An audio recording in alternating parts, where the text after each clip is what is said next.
জাহান্নামের অবস্থা এত ভয়ঙ্কর হবে, জাহান্নামের ভেতরে লক্ষ লক্ষ কোটি কোটি কাফির মুশরিককে দেওয়ার পরেও জাহান্নাম বলবে হাল মিন মাজিদ, আরো আছে নাকি, আরো দাও। কোটি কোটি কাফেরের দল, মুশরিকের দল, সীমা লঙ্ঘনকারী দল, তাদেরকে যখন জাহান্নামে ফেলা হবে, বড় বড় পাথর খণ্ড জাহান্নামে ফেলা হবে, তারপরও জাহান্নাম বলবে হাল মিন মাজিদ, আরো আছে নাকি, দাও, আরো দাও, আরো দাও। আমার ক্ষুধা নিবারণ হয় নাই। জাহান্নামে তো উত্তপ্ত হবে, জ্বলন্ত হবে, ভয়ঙ্কর হবে। জাহান্নামের এক অংশ আরেক অংশকে খেয়ে ফেলবে। আল্লাহু আকবার। ফেরেশতারাও টালমাটাল হয়ে যাবে। জাহান্নামের রক্ষী ফেরেশতারা কি করবে তারা নিজেরাও বুঝতে পারবে না। কোটি কোটি মুশরিক কাফেরদেরকে জাহান্নামে নিক্ষেপ করার পরেও জাহান্নাম ঠান্ডা হবে না, শান্ত হবে না, বলবে হাল মিন মাজিদ, আরো আছে নাকি, আরো দাও। তখন আল্লাহ তাআলার কুদরতি পা জাহান্নামের ভেতরে ঢুকিয়ে দিবেন। সুবহানাল্লাহ পড়তে পারলেন না মজা করে? কোনো কিছুতেই যখন জাহান্নামকে শান্ত করা যায় না, আল্লাহ তাআলা তার কুদরতি পা জাহান্নামে ঢুকিয়ে দিবেন। দেওয়ার সাথে সাথে জাহান্নাম থেকে আওয়াজ আসবে, কত কত বিইজ্জাতিকা ওয়া বিকদরিক, আল্লাহ বিইজ্জাতিকা ওয়া বিকারামিক, আল্লাহ আপনার ইজ্জতের কসম, যথেষ্ট হয়েছে, এনাফ এনাফ, আর লাগবে না। সুবহানাল্লাহ বলেন। ওই ভয়ঙ্কর জাহান্নামে আমরা যেতে চাই কেউ? আবার জাহান্নামীরা যখন জাহান্নামে যাবে, ফেরেশতারা ডেকে বলবে, ও কপাল পোড়া জাহান্নামীরা, জাহান্নামে কেন ঢুকলা? দুনিয়ার বুকে কি তোমাদেরকে সতর্ক করার জন্য কেউ আসে নাই? কুল্লামা উলকিয়া ফিহা ফাউজুন সাআলাহুম খাজানাতুহা আলাম ইয়াতিকুম নাযীর। সুবহানাল্লাহ পড়েন। আলাম ইয়াতিকুম নাযীর, কোন সতর্ককারী আসে নাই? বিশ্বনবী নাযীর হয়ে, সতর্ককারী হয়ে পৃথিবীতে আসলেন। তিনি জাহান্নামের ব্যাপারে উম্মাকে সতর্ক করেছেন। জান্নাতকে যেমনি তিনি চমকপ্রদভাবে উম্মার সামনে পোট্রে করেছেন, চিত্রায়িত করেছেন, ঠিক অনুরূপভাবে ভয়ঙ্কর জাহান্নামকেও তিনি এই উম্মার সামনে পোট্রে করেছেন। জাহান্নামকে কিভাবে বিশ্বনবী উম্মার সামনে পোট্রে করলেন, চিত্রায়িত করলেন, শুনতে মনে চায়? সিলেটবাসী শুনতে মনে চায়? জান্নাতের কথা শুনে যেমনি জান্নাতে যাওয়ার ব্যাপারে আপনারা আগ্রহী হয়েছেন, জান্নাতের নাজ নেয়ামতের কথা শুনে, জান্নাতের ফিচার শুনে যেমনি জান্নাতে যাওয়ার ব্যাপারে আমরা উদ্বেলিত হয়েছি, উচ্ছ্বসিত হয়েছি, জাহান্নামের কথা শুনলে কিন্তু আমাদের কলিজা কেঁপে উঠবে। কিভাবে বিশ্বনবী পোট্রে করলেন? বিশ্বনবী বলেন, নারুকুম হাযিহিল্লাতী ইউকিদু ইবনু আদম জুজউন মিন ৭০ জুজআন মিন হাররি জাহান্নাম। ও আমার উম্মতেরা, তোমরা যে রান্নাঘরে যে আগুন দিয়ে রান্না করো, তোমরা কি ভেবেছো জাহান্নামের আগুন ওই রান্নাঘরের আগুনের মতো না? আপনারা কিচেনে যে রান্না করেন, এই রান্নাঘরের আগুন আর জাহান্নামের আগুন তো একই না?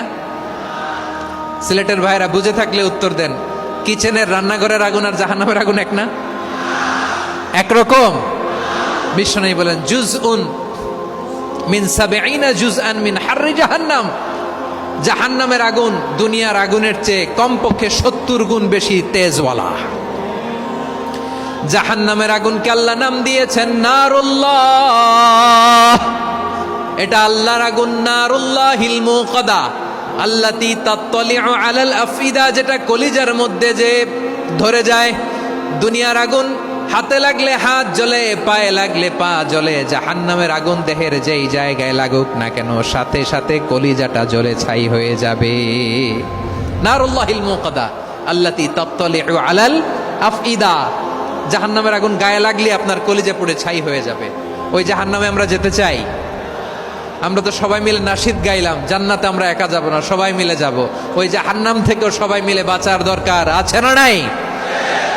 কি ভয়ঙ্কর শাস্তির বর্ণনা যে বিশ্বনবী দিয়েছেন, এত বিস্তর আলোচনার সুযোগ আমার নাই। আমি শুধু সবচেয়ে হালকা পাতলা, দ্য লাইট পানিশমেন্ট, সবচেয়ে হালকা শাস্তি কি হবে এটা বলবো।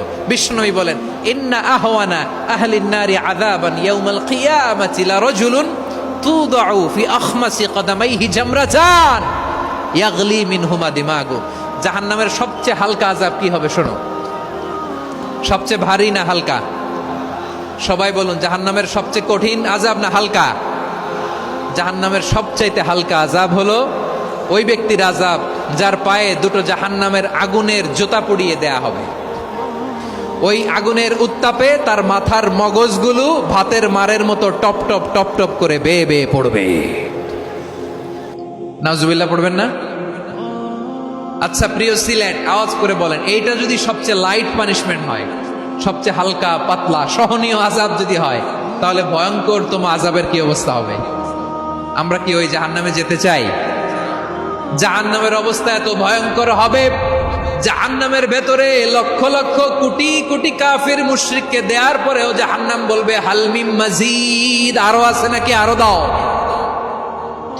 কোটি কোটি কাফেরের দল, মুশরিকের দল, সীমা লঙ্ঘনকারী দল, তাদেরকে যখন জাহান্নামে ফেলা হবে, বড় বড় পাথর খণ্ড জাহান্নামে ফেলা হবে, তারপরও জাহান্নাম বলবে হাল মিন মাজিদ, আরো আছে নাকি, দাও, আরো দাও, আরো দাও। আমার ক্ষুধা নিবারণ হয় নাই। জাহান্নামে তো উত্তপ্ত হবে, জ্বলন্ত হবে, ভয়ঙ্কর হবে। জাহান্নামের এক অংশ আরেক অংশকে খেয়ে ফেলবে। আল্লাহু আকবার। ফেরেশতারাও টালমাটাল হয়ে যাবে। জাহান্নামের রক্ষী ফেরেশতারা কি করবে তারা নিজেরাও বুঝতে পারবে না। কোটি কোটি মুশরিক কাফেরদেরকে জাহান্নামে নিক্ষেপ করার পরেও জাহান্নাম ঠান্ডা হবে না, শান্ত হবে না, বলবে হাল মিন মাজিদ, আরো আছে নাকি, আরো দাও।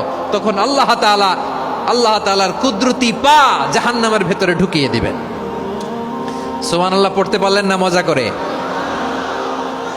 কোনো কিছুতেই যখন জাহান্নামকে শান্ত করা যায় না, আল্লাহ তাআলা তার কুদরতি পা জাহান্নামে ঢুকিয়ে দিবেন। দেওয়ার সাথে সাথে জাহান্নাম থেকে আওয়াজ আসবে, কত কত বিইজ্জাতিকা ওয়া বিকদরিক, আল্লাহ বিইজ্জাতিকা ওয়া বিকারামিক, আল্লাহ আপনার ইজ্জতের কসম, যথেষ্ট হয়েছে, এনাফ এনাফ, আর লাগবে না। সুবহানাল্লাহ বলেন। ওই ভয়ঙ্কর জাহান্নামে আমরা যেতে চাই কেউ? আমরা সব সময় ওই জাহান্নাম থেকে আল্লাহর কাছে পানাহা চাই। আওয়াজ করে বলেন ঠিক কিনা?